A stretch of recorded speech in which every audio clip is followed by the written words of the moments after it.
जय श्री राम। परम श्रद्धेय स्वामी जी के चरणों में कोटि कोटि नमन। परम श्रद्धेय श्री गुसाई जी के चरणों में कोटि कोटि नमन। अनंत कोटि ब्रह्मांड नायक परात्पर सर्वेश्वर सर्वेश्वर प्रभु श्री रामचंद्र जी के चरणों में कोटि कोटि नमन। सभी प्रेमी भक्तों को मेरा बहुत बहुत प्यार, बहुत बहुत आशीर्वाद। श्री राम जय जय राम। श्री राम जय जय राम। मंगल मूर्ति मारुति नंदन सकल मंगल मूल निकंदन पवन तनय संतन हितकारी हृदय विराजत अवध बिहारी। मातु पिता गुरु गणपति नारद शिवा समेत शंभु सुख सारद। चरण बंदी बिनमो सब काहू देहु राम पद नेह निबाहु।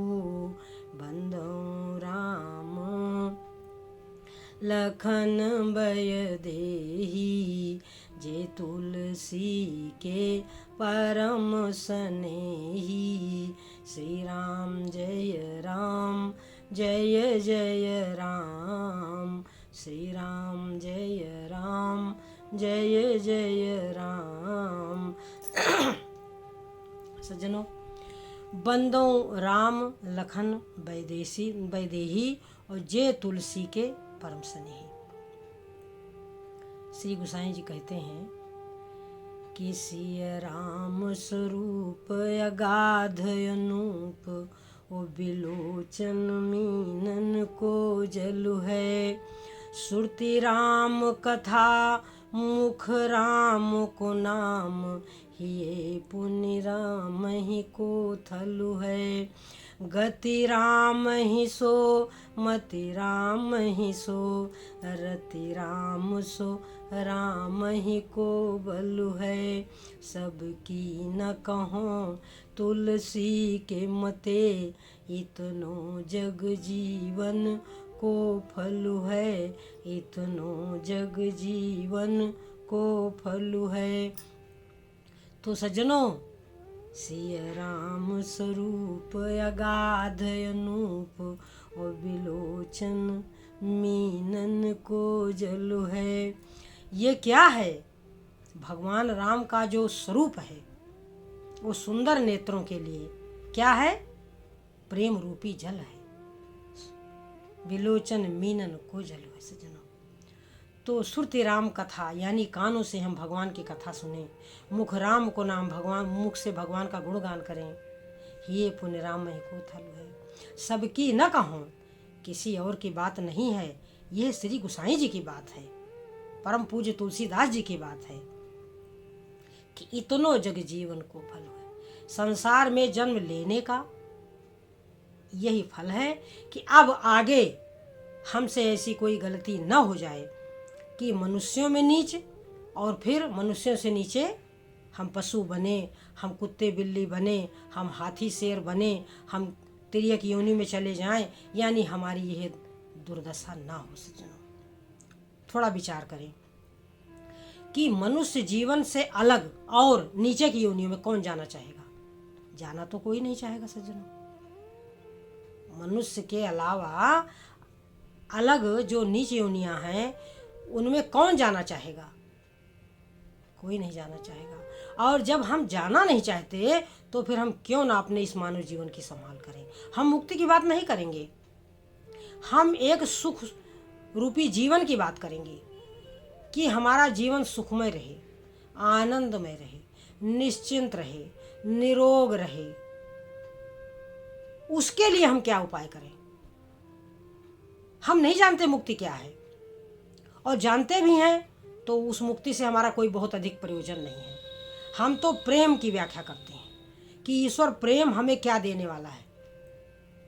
ईश्वर प्रेम जो है, जो सत्संग से प्रेम है, जो ईश्वर से प्रेम है, जो संतों से प्रेम, वो हमें क्या देने वाला है? वो हमारे जीवन को श्रेष्ठ बनाने वाला है। एक तो मानव जीवन और ऊपर से मानव जीवन में श्रेष्ठता। जो हमारी विपरीत चाल है, जो हमारी गलत व्यवहार है, जो हमारे अशुद्ध आचरण है, जो हमारा अशुद्ध खान पान है, हमें उसको सुधारना है। सबसे पहले तो हम अपने विचारों को सुधारें, सबसे पहले तो हम अपने जीवन को सही दिशा की ओर लेकर के चलें। तो वो है रामचरितमानस। बिना भगवान की भक्ति के मनुष्य जैसा पशु वैसा मनुष्य। पशु में और मनुष्य में कोई अंतर नहीं, बल्कि पशु तो अपने कर्मों को काट करके फिर मनुष्य बन जाएगा, लेकिन मनुष्य क्या होगा? मनुष्य पशु बन जाएगा।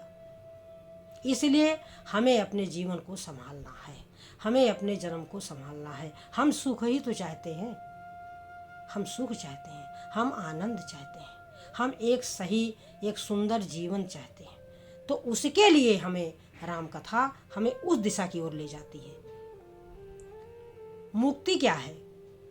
चारों तरफ से हमारा मन मुक्त हो गया, ठीक है, परंतु हम लोग भक्ति की बात करते हैं, हम लोग प्रेम की बात करते हैं, हम लोग आनंद की बात करते हैं कि जिसमें हमको सारा सुख भी भोगे और आनंदमय जीवन रहे। जैसे राजा जनक का जीवन था, जैसे महाराज अम्बरीश का जीवन था, जैसे महाराज परीक्षित का जीवन था सज्जन, जैसे हमारे अर्जुन है, युधिष्ठिर है, ऐसे जीवन।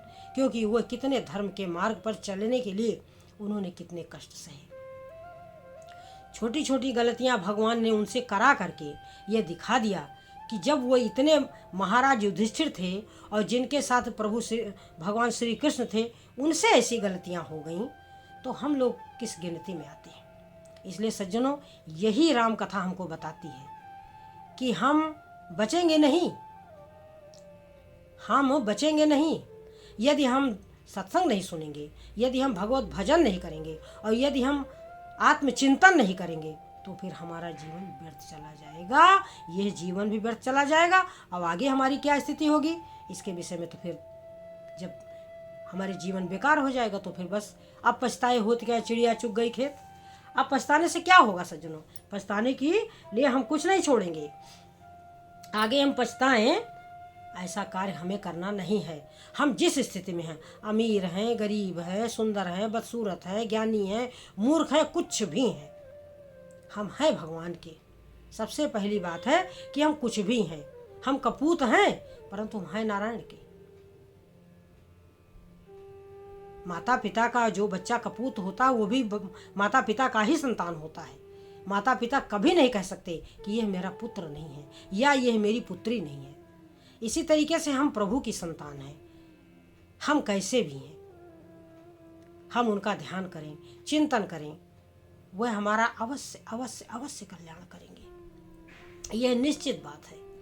तो हमें अपने पिता, अपने प्रभु, अपने राम, अपने नारायण को कभी भूलना नहीं चाहिए और उनके बताए हुए मार्ग पर चलने के लिए कोशिश करना चाहिए, प्रयास करना चाहिए। यही हमारे परम पूज्य श्री गोसाई जी ने कहा कि रामचरितमानस क्या है, राम कथा क्या है कि जननी जनक सिय राम प्रेम के, जननी जनक सिय राम प्रेम के, बीज सकल व्रत धर्म नियम के। राम कथा हमें क्या बनाने वाली है, हमारे हृदय में क्या प्रकट करने वाली है? ये जो राम कथा है वो प्रभु श्री राम और सीता के प्रेम को प्रकट करने के लिए माता पिता के समान है। जननी जनक सिय राम प्रेम के, और बीज सकल व्रत धर्म नियम के, यानी हम धर्म के मार्ग पर जो चलते हैं, चलने का जो प्रयास करते हैं, वो समस्त धर्म का बीज है ये राम कथा। ये हमारे माता पिता के समान है। भगवान राम और सीता के प्रेम को प्रकट करने के लिए ये हमारे माता पिता है राम कथा। और बीज सकल धर्म व्रत धर्म नियम के, और व्रत तो एक ही होना चाहिए सज्जनों, वो है सत्य। हम झूठ ना बोले। जिस दिन हम झूठ बोलेंगे उस दिन से हम पाप करना शुरू कर देंगे। थोड़ा विचार करें कि झूठ जीव क्यों बोलता है, दंभ जीव क्यों करता है, दिखावा क्यों करता है। सज्जनों, आज हम आपको बताना चाहते हैं कि हम कहीं राम कथा करने जाते हैं तो वहाँ पर ये पूछा जाता है कि आप दोपहर को भोजन करेंगे कि नहीं करेंगे, आप फल आदि लेंगे। तो हम कहते हैं कि नहीं, हम भोजन करेंगे, हम भोजन करेंगे। कारण कि हम फल खाएं और चाहे हम दाल रोटी खाएं। फल में क्या लेते हैं लोग? भुने हुए मूंगफली के दाने, खूब सारे तले हुए सामान, फल, दूध, अनेकों प्रकार की वैसी चीज़ें लेते हैं जो शरीर के लिए नुकसानदायक है। फल को छोड़ करके और दूध को छोड़ करके सब कुछ नुकसानदायक है। ये जो तली हुई चीज़ें लोग कथावाचक इसको ग्रहण करते हैं सज्जनों, इससे इनका कोई लाभ नहीं होता। तो उसकी अपेक्षा मैं समझती हूँ कि 2 रोटी दाल सही है। मैं झूठ नहीं बोलती। जब मैं झूठ नहीं बोलती, मैं लोगों से कह देती हूँ कि नहीं, हम दाल रोटी खाएंगे, सादा भोजन करेंगे। कोई ज़रूरत नहीं हमें हमारे लिए फल, दूध, मूंगफली और दुनिया भर के घी, दूध, मक्खन, मलाई, दुनिया भर के फलाहार की कोई व्यवस्था करने की ज़रूरत नहीं है। जो कार्य, क्योंकि हमारा एक ही व्रत है, एक, वो है सत्य। हमने अपने जीवन काल में सत्य ही हमारा सबसे बड़ा व्रत है सज्जनों। जैसे हम आमतौर पर अपने घर में दाल रोटी का सेवन करते हैं, दाल चावल रोटी सब्जी, ठीक उसी प्रकार से हम जब राम कथा करने जाते तो भी हम झूठ नहीं बोलते। झूठ बोलना मुझे नहीं आता। ये दंभाचरण नहीं कि हम फल ही खाते हैं, कि हम फलाहार ही करते हैं, हम कथा के बाद ही सब कुछ खाते हैं, ऐसा कुछ नहीं। साधारण भोजन और राम कथा, राम ही हमारे सर्वस्व हैं, सर्वस्व। मैं अपनी बात इसलिए बता रही हूँ कि किस मार्ग पर चल करके हमने परम सिद्धि को प्राप्त किया है। मैं लोगों के आगे जो माड़ा है उसको मैं हटाना चाहती हूँ कि तुम ऐसा मत सोचो कि तुम फलाहार करके प्रभु को प्राप्त कर लोगे। तुम ऐसा मत सोचो कि तुम दुग्ध पान करके ही भगवान को प्राप्त, ना। भगवान को प्राप्त करने के लिए आपके हृदय में प्रेम होना चाहिए। और प्रेम कैसे प्रकट होगा? सुभर भरे प्रेम रस रंग और उपजे चाव साधु के संग। तो साधु का जो मार्ग है, जिस मार्ग से वो आया है, जैसे उसने परम सिद्धि को प्राप्त किया है, वो अपनी बात आपको बताएगा कि आप जल में खड़े रहो तो क्या आपका कल्याण हो जाएगा? अनेकों जल में जंतु रहते हैं, अनेकों ऐसे पक्षी हैं जो फल ही खाते हैं, तो क्या उनका उद्धार हो जाता है? नहीं। उद्धार होता है ज्ञान से, ज्ञान से। जब इस जीव के हृदय में प्रेम प्रकट होता है, जब उसको ज्ञान का पिपासु होता है, जब वो जिज्ञासु होता है, जब वो राम कथा सुनता है, तब उसका कल्याण होता है सज्जनों। और बार बार भगवान का ध्यान करता है। फिर चाहे भूखे रह के ध्यान करो, चाहे भोजन करके ध्यान करो, आपकी मर्जी। ये योग ही ऐसा है कि युक्ताहार विहार से, युक्त चेष्टा से कर्मसु, युक्त स्वप्नाव बोध से योगो भवति दुखा। ये सर्व दुखहारी जो भोग है, ना अधिक सोने वाले का, ना अधिक खाने वाले का, ना कम खाने वाले का, या ना कम सोने वाले का नहीं सिद्ध होता। इसमें सब कुछ नियम है। समय से आपको सोना है, समय से आपको उठना है, समय से आपको भोजन करना है, बिल्कुल भूखे भी नहीं रहना और ना बहुत अधिक भोजन करना है। तो ये सारे गीता, रामचरितमानस और सभी संत जो असली संत हैं, वो आपके विषय में आपको सब कुछ बताएंगे। झूठ बोल करके, दंभाचरण करके हम क्या भगवान को प्राप्त कर लेंगे? नहीं ना। तो सज्जनों, ये जो ज्ञान है, ये जो राम कथा है, वो क्या है? हमारे हृदय में राम सीता के प्रेम को प्रकट करने के लिए माता पिता है। इसलिए हम राम कथा सुने, पढ़ें, गाएं। देखो सज्जनों, जिस समय प्रभु श्री रामचंद्र जी ने बाली का वध कर दिया, तो राम बाली निज धाम पठावा, नगर लोग सब व्याकुल धावा। प्रभु श्री रामचंद्र जी ने बाली को तो अपने धाम, वैकुंठ धाम भेज दिया। किष्किंधा के लोग व्याकुल होकर के दौड़े। तारा भी रोती बिलखती हुई आई, छूटे केस न देह समारा। प्रभु श्री रामचंद्र जी ने देखा कि तारा बिकल देखी रघुराया, ओ दिन ज्ञान हरि लीनी माया। जब देखा प्रभु श्री रामचंद्र ने कि तारा विकल है तो उसको ज्ञान दिया।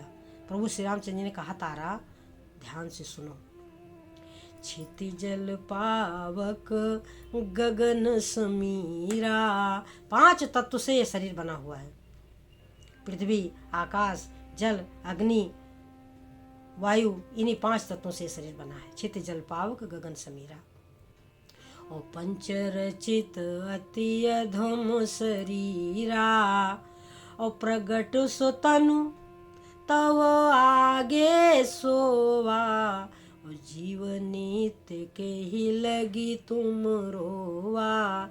जीव तो नित्य है सज्जनों, जीव नित्य है। चित जल पावक गगन समीरा, पंच रचित अति अधम शरीरा। प्रगट सो तन तो आगे सोवा। वही शरीर तुम्हारे सामने पड़ा है, चाहो तो इसको ले जाओ। और जीव तो नित्य है, जीव कभी मरता नहीं। जीव जो है वह नित्य है, जीव कभी मरता नहीं। तो हम किस चीज के लिए रोते हैं? क्योंकि हम भी तो एक जीव हैं। एक शरीर तो हमारे पास भी है। यदि हम किसी के शरीर के लिए रो रहे हैं या किसी की आत्मा के लिए रो रहे हैं, ऐसा नहीं है। आत्मा तो हम स्वयं है, शरीर तो हमारे पास है। हम क्यों रोते हैं? वास्तव में सज्जनों, हम अपने सुख के लिए रोते हैं। यदि हमारा पति हमारे लिए सुख की व्यवस्था न करे, बाहर जाकर के कमाए ना, हमको ला करके धन न दे, हमारा कहना ना माने, हमारा तिरस्कार करे, तो क्या ऐसे पति के साथ हम रह सकते हैं? नहीं रह सकते। और यही स्थिति स्त्री की है। यदि स्त्री घर को सुचारू रूप से व्यवस्था न करे, अपने पति का वस्त्र न धोए, अपने पति के लिए भोजन न बनाए, अपने पति से ठीक से बातचीत न करे, तो क्या ऐसी स्त्री और पुरुष में कभी सामंजस्य हो सकता है? नहीं हो सकता। पति भी अपने सुख के लिए रहता है पत्नी के साथ में, और पत्नी भी अपने सुख के लिए पति के साथ रहती है सज्जनों। तो यहाँ ना तो कोई शरीर के लिए रोता है और ना ही कोई आत्मा के लिए रोता है। रोता है मनुष्य अपने सुख के लिए। और वही सुख, वही आनंद, वही प्रभु में अपने आप ही प्राप्त हो जाता है। तो असल में हम सुख चाहते हैं अगर, तो हम संसार से क्यों सुख चाहें? संसार में तो स्वार्थ का प्रेम है। हम भगवान से प्रेम करें। क्यों? हेतु रहित जग जुग उपकारी, और तुम तुम्हार सेवक असुरारी। तो सज्जनों, बिना कारण अगर कोई कृपा करने वाला आपके ऊपर है, तो वो या तो भगवान है और या तो भगवान का भक्त है। तो इन दोनों के साथ रहें, भक्तों की बातों को सुने समझे और भगवान का चिंतन करें। बस फिर देखें सारा संसार आपके अनुकूल हो जाएगा। और यदि आप ऐसा नहीं करते तो राम बिना संपत्ति प्रभुताई, और जाई रही पाई बिन पाई। उसका मिलना ना मिलना एक समान सज्जनों, वो आज है कल नहीं होगी। तो सज्जनों, दीन ज्ञान हर लीनी माया। तारा के मन में जो माया थी उसको का हरण कर लिया प्रभु ने, और उसको ज्ञान हो गया। तो उपजा ज्ञान चरण तब लागी, और लीने सी परम भगति बर मांगी। उपजा ज्ञान। देखिए, कोई हमारे पति की हत्या कर दे तो क्या हम उसके चरण पकड़ेंगे? क्या हम उसे भक्ति का वरदान मांगेंगे? लेकिन नहीं। भगवान ने कृपा करी, दीन ज्ञान हर लीनी माया। उपजा ज्ञान चरण तब लागी, और लीने से परम भगति वर मांगी। तो सज्जनों, हमें मानव जीवन मिला हुआ है। हमको रामचरितमानस में पग पग पर इसी प्रकार के ज्ञान मिलते रहते हैं। 1 चौपाई, 2 चौपाई, 4 चौपाई, 10 चौपाई, 2-4 चौपाइयाँ भी यदि हमको मिल जाएं तो समझ लो कि हमें एक अनमोल रतन मिल गया, समझ लो कि हमें खजाना मिल गया सज्जनों। क्योंकि प्रत्येक चौपाइयों में ज्ञान है, प्रत्येक चौपाइयों में भक्ति है, प्रत्येक चौपाइयों में ईश्वर प्रेम भरा हुआ है। तो सज्जनों, रामचरितमानस पढ़ें, सुनें, गाएं, गुनगुनाएं, चिंतन करें और सदा सदा के लिए राम के हो जाए। इन्हीं शब्दों के साथ हम अपनी वाणी को विराम देंगे, इस आशा के साथ कि रामचरितमानस पढ़ेंगे, गाएंगे, सुनेंगे और धारण करेंगे। राम हमारे हैं, राम हमारे हैं, राम हमारे हैं। जय श्री राम।